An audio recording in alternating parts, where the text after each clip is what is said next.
చెప్తాం. Right right thank you Srinivas గారు, నా సైడ్ నుంచి ఒక ప్రశ్న మీకు. ఈ నెల 21న తోట త్రిమూర్తులు గారి ఆధ్వర్యంలో వైఎస్ఆర్ కాంగ్రెస్ పార్టీ కాపుల ముఖ్యమైన కాపు నాయకుల భేటీ జరగబోతోంది.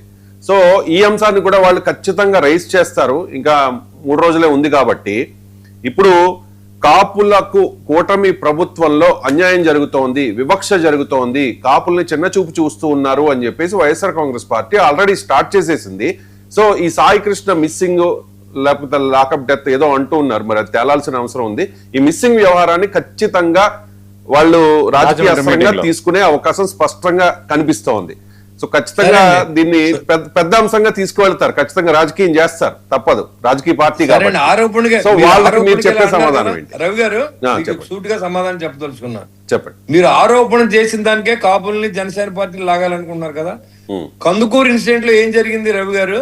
అప్పుడు కూడా జనసేన పార్టీని టార్గెట్ చేశారు, పవన్ కళ్యాణ్ గారిని టార్గెట్ చేశారు, వాళ్ళు తెలుగుదేశం పార్టీలో ఉన్నారు. ఏం జరిగింది సార్? జనానికి నిజం అనేది తెలుసు సార్, డ్రామా చేస్తున్నారనే విషయం తెలుసు.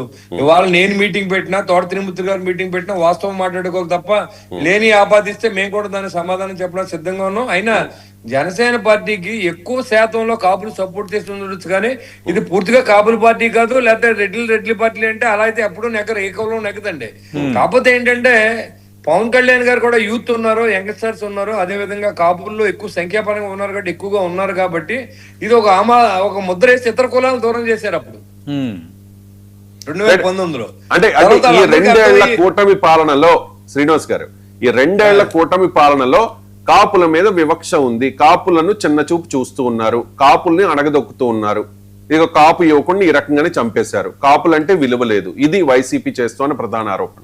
ఒక కాపు నేతగా మీరేం చెప్తారు? అసలు అలాంటిది నేను కాపు కులంలో పుట్టాను కాబట్టి కాపులకు అన్యాయం జరగడం అనేది లేదు. అలా చేస్తే మేము కూడా ఫస్ట్ రెస్పాండ్ అయ్యే వ్యక్తిని నేను. రాష్ట్ర కాపులు కూడా తెలుసు, కాపులు అని చెప్పుకునే వాళ్ళు కాపులకు ఏం చేశారో చెప్పాలని. నేను కాపులకు ఏదన్నా వస్తే నేనేం చేశాను నేను చెప్తాను, అంతేగాని ఇప్పుడు ఎవడో వచ్చి ఒక మీటింగ్ పెట్టేసి 4 మాట్లాడేసి వెళ్ళిపోతే అది అవుట్ సార్. యాక్చువల్ గా ఇక్కడ జరిగిన ఇన్సిడెంట్ ఏంటి? చనిపోయిన కేసులో కాపులు అయి ఉండొచ్చు, చంపిన సిఐ కూడా కాపులు అయి ఉండొచ్చు. ఇది మ్యాటర్ కాదు, ఇక్కడ కాపులకు ఆపాదించడం అవసరం లేదు. ఎందుకంటే మరి అప్పుడే సిఐ కూడా కాపే కదా. ఈ కాపు సంఘాలు ఏం చెప్తారు?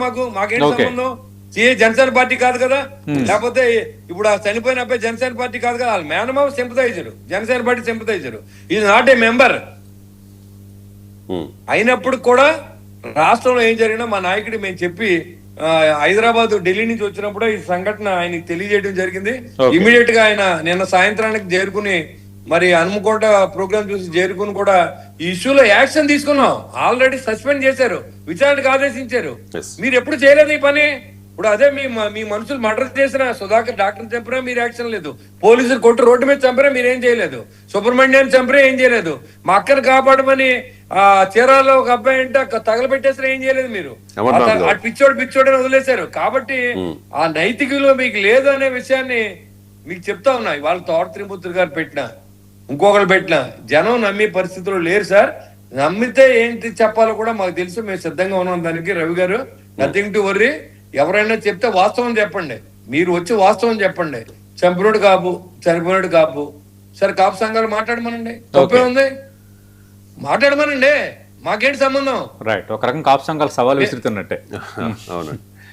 అంతే కదా సార్. ఇప్పుడు ఇదేంటండి, ఇది శవాల మీద రాజకీయం తప్పితే అసలు ఏం జరిగిందో తెలియకుండా శవం బొమ్మ చూపించేవాడు ఒకడేమో ఎండ ఇంటికి వెళ్ళి పరామర్శించి మేము ఉన్నాం మీకేం పర్లేదు, మీరేం చేస్తారు చెప్పండి.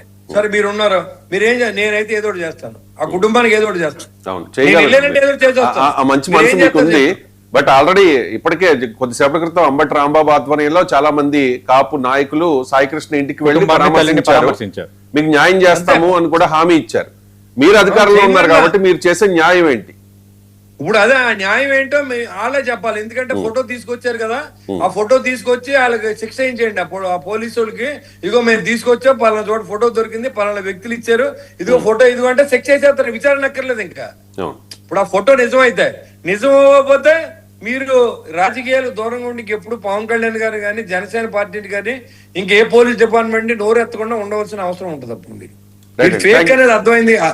ఆ తల్లి ఆవేదన కరెక్ట్, కొడుకు చనిపోయిన బాధ కరెక్ట్, కుటుంబంలో వ్యక్తి పోయింది కరెక్ట్, మేము యాక్షన్ తీసుకున్నది కరెక్ట్.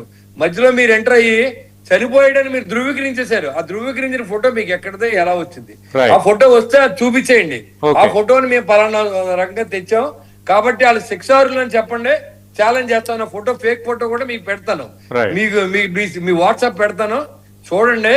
ఆ ఫేక్ ఫోటో ఒక రెడ్లు కురవడిది జగ్గేపేటలో జరిగిన మర్డర్ కేసులో ఇష్యూ అది. అతని ఫోటో, అతని షర్ట్ అవన్నీ చనిపోయినప్పుడు ఫోటో మీకు పెడతాను, మీరు చూడండి. కావాలంటే మీ బ్రహ్మనాయుడు గారు కూడా దాన్ని డిస్ప్లే చేశారు. మీరు కావాలంటే మీరు అన్ని మహా న్యూస్ వాళ్ళు చెప్పారు, అన్ని దగ్గర ఉన్న ఫేక్ ఫోటోలు పెట్టింది మీకు కూడా తెలుసు, నేను చెప్పకల్లా.